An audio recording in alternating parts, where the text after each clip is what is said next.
This one is really special for us actors. We won like five already in yeah, we're all gamers. And let me to the Filipino Academy of Arts and Sciences. I am humbled to be chosen as one of this year's Circle of Excellence Award to be pitted against the best artists in the industry, top to bottom. Writers would write the best script. If you're fortunate enough to get one, yeah, they will.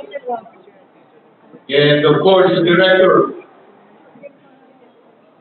Everybody knows the director sets all up and leads everyone where the scene or the whole scenario would go. He is the captain of the ship. We are fitted. He dedicates all of them right now. The music highlights emotions and gets you really involved. The art director brings you where the scene is from the look of the scene and from the smell of the scenario. The editor gives you the piece and tells you every detail of the story, and of course the director of cinematography and so on and so forth. But in the end, the actors are the ones who they present on screen to convey the vision, to convey the message.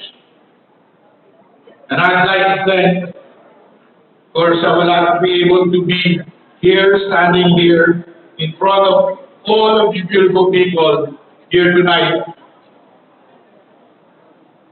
to receive this circle of excellence for me, excellent in my craft, without, of course, the power of our Lord, good Lord God, who gave me this talent, who gave us this talent, and of course, without all the workers, the co-workers behind the camera. I would like nagpapasalamat din po ako sa pagkakataon ito that I am with the excellent artists in the industry. I am one of them. Fernando Coutinho, Lucio Estrada, Morador Entero, Miss Vilma Santos Recto.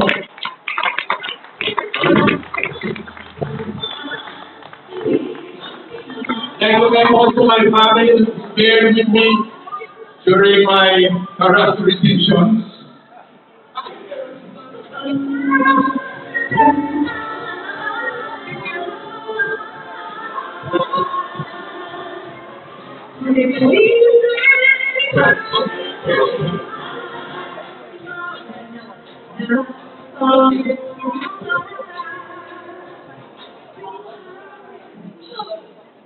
So, good evening everyone. Magandang din po sa inyo lahat. Napakaganda naman po tingnan na lahat na nandito ngayon sa pagdiriwang ng ating 7th session comes to board 9 ay nakikita ko po ang paligayang ngiti sa inyong mga labi. Ang Thomas po ay isa sa pinaka-memorable ng working body para sa akin. If I'm not mistaken, I've been in this business for more than 6 decades. I started in the business since I was 9 years old, and my first movie was Foodie Ticket. And unang-unang movie ko po nanalo na po ako ng Thomas Best Child Actress.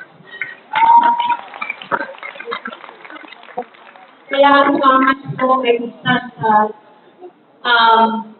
kung hindi man pinaka-memorable po na award-winning body na talagang mula po sa puso ang aking pusong pasasalamat. Ngayon po ay binibigyan po kami ngayon ng Circle of Excellence ni Mr. Christopher De Leon para po sa pinikula namin wala ng Metro in Tokyo. And Thomas, napakalaki po